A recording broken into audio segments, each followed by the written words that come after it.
We're on to chapter 17 of A Course in Miracles. This chapter is called Forgiveness and the Holy Relationship. Last chapter was called The Forgiveness of Illusions. This one is Forgiveness and the Holy Relationship. Today we're reading section 1, which is called Bringing Fantasy to Truth. This is a short section, and so this might be a shorter video today. Here we go. The betrayal of the Son of God lies only in illusions, and all his, quote, sins, unquote, are but his own imagining. His reality is forever sinless. He needs not be forgiven, but awakened. In his dreams, he has betrayed himself, his brothers, and his God. Yet what is done in dreams has not been really done. It is impossible to convince the dreamer that this is so, for dreams are what they are because of their illusion of reality. Only in waking is the full release from them, for only then does it become perfectly apparent that they had no effect upon reality at all, and did not change it. Fantasies change reality. That is their purpose. They cannot do so in reality, but they can do so in the mind that would have reality be different.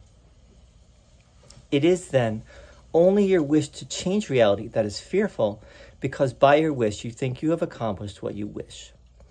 This strange position, in a sense, acknowledges your power, yet by distorting it and devoting it to, quote, evil, unquote, it also makes it unreal.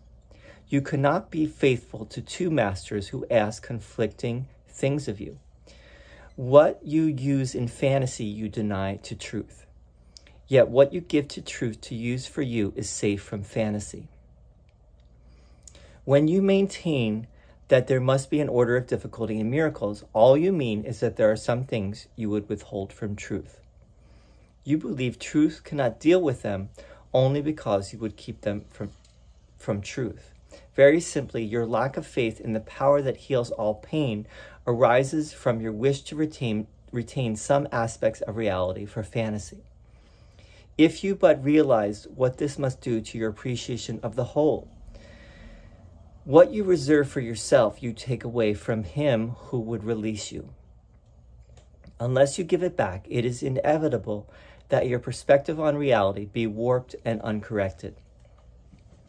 As long as you would have it so long will the illusion of an order of difficulty in miracles remain with you. For you have established this order in reality by giving some of it to one teacher and some to another. And so you learn to deal with part of the truth in one way, and in another way the other part. To fragment truth is to destroy it by rendering it meaningless. Orders of reality is a perspective without understanding, a frame of reference for reality to which it cannot really be compared at all. Think you that you can bring truth to fantasy and learn what truth means from the perspective of illusions? Truth has no meaning in illusion. The frame of reference for its meaning must be itself. When you try to bring truth to illusions, you are trying to make illusions real and keep them by justifying your belief in them. But to give illusions to truth is to enable truth to teach that the illusions are unreal and thus enable you to escape from them. Reserve not one idea aside from truth, or you will establish orders of reality that must imprison you.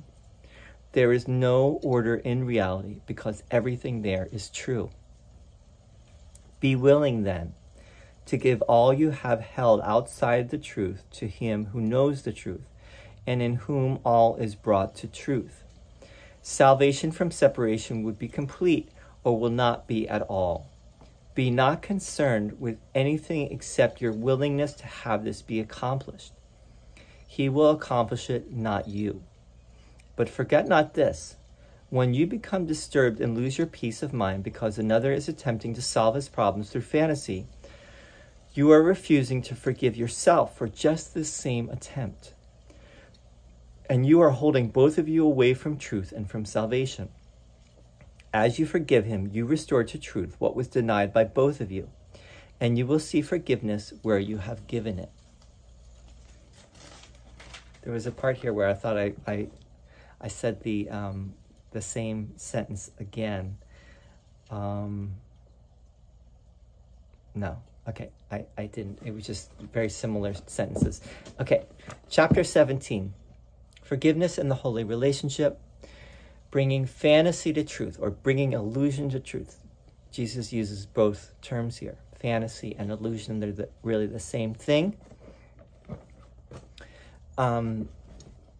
Jesus is re-emphasizing something that is a running theme throughout the course, which is we have to have this willingness.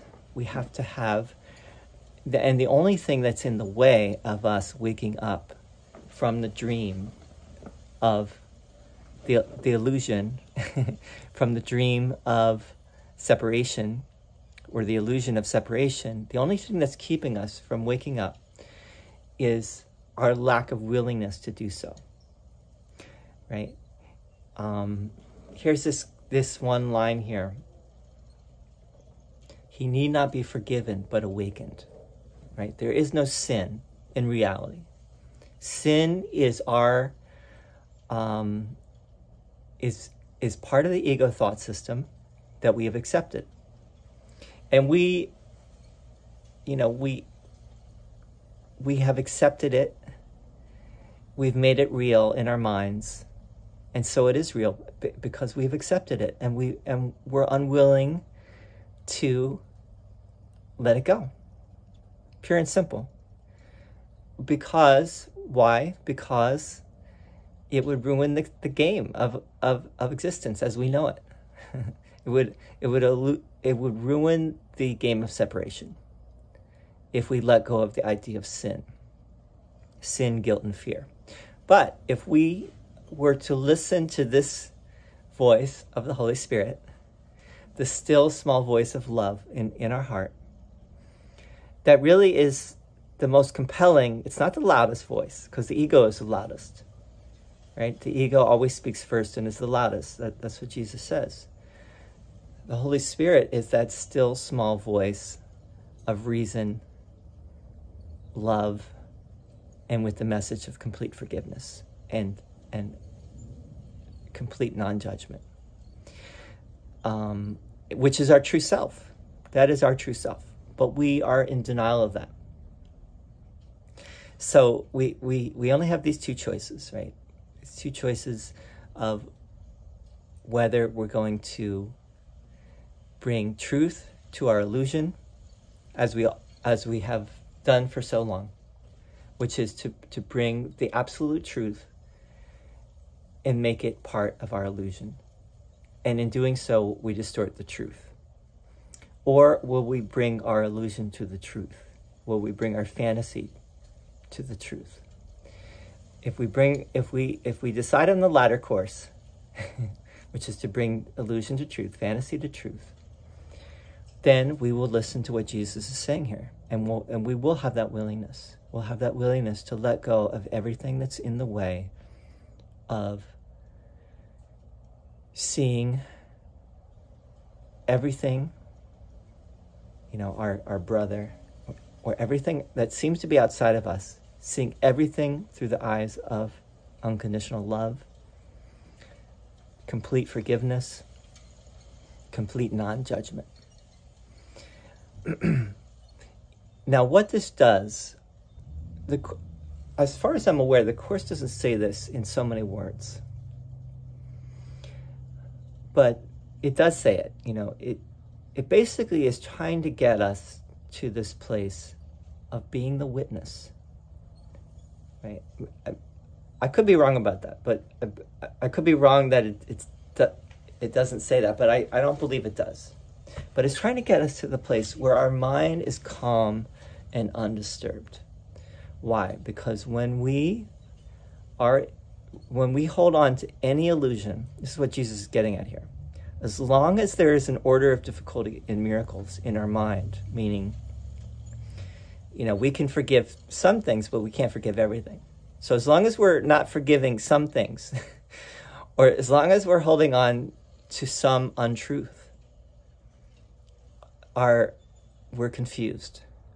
Things are distorted in our mind, and we're not seeing clearly. We're just not seeing things as they truly are, as they really are. And, if you've really done a deep study of your mind, of your psyche, you will know that's true. Because you know what it feels like when your mind is completely calm and you can honestly say, I love everything. I love, I love and accept everything. That's not a little thing to do, by the way, to love and accept everything. Because when you love and accept everything, you're accepting even the horrible things. You're saying, I accept even the horrible things. Let's just say this is a continuation also of what I was saying yesterday, which is what I was talking about yesterday, which is the hard truths about what this is saying, which is that you accept evil, you accept sin, what we call sin and what we call evil.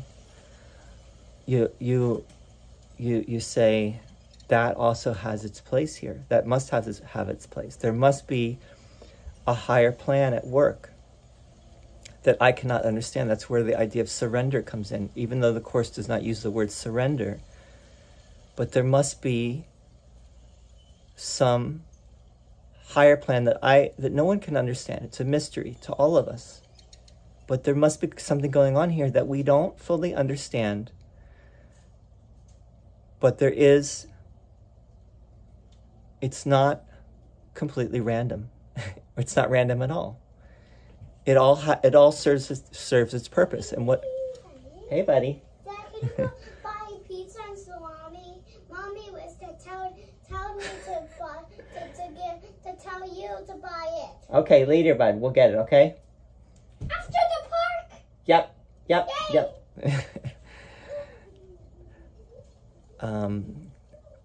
By the way, we're all angels. We're all that little child. We'll have to have a whole talk about this, right? That in our heart, we are all that being of wonder and joy. And children, is anything here really fully that? Maybe not. But children are the closest to that, what we're talking about. That's why Jesus said in the Gospels, and my teacher in India said this too, become as a little child. Become as a little child. Anyway, accepting everything, accepting even the horrible things. Now, it really starts with accepting our past, making peace with our past. Once we can make peace with our past, we can let it go. How do we make peace with our past? The simple answer is to say, I accept my past because I was learning. Everything that happened in my past was a lesson that I needed to learn to bring me to this moment. Everything. Even the hardest moments, even the most traumatic things were things that I needed to bring me to this moment of understanding and to bring me to the awakening of my consciousness and the bringing me to this place of complete forgiveness and acceptance of everything. And in that place of complete forgiveness and acceptance of everything, I finally have found peace and the peace of God. And in that peace of God, that is everything. That is everything that I have ever sought. Is in that peace of God. And in that peace of God, when we do get to that point, there will be a moment, the holy instant, where you have that experience again of what it feels like to be fully, totally in that love. You know, to say the peace of God is really to say the love of God, or to say the joy of God, or, you know, these are just words. The words are just symbols. But, you know, we talk about peace of mind, complete peace of mind, complete inner peace. And this is what this is getting to. It's not for everyone, because not everyone is for it. It's very difficult when it comes down to it, when you really understand what the Course is getting at, which again is complete love, acceptance, forgiveness for everything. That you accept everything. And in accepting everything, you accept, you know, you accept, A-C-C-E-P-T. To accept is to accept, E-X-P-E-C-T, nothing. You accept everything and you accept nothing. If you had to put the Course, you know, in very simple terms, maybe you could put it that way. To accept everything and to accept nothing. Anyway, I'll leave it there. We're going to go, next section is The Forgiven World. See you soon. Thank you for listening. Always appreciate your comments and feedback. So, see you soon. Om.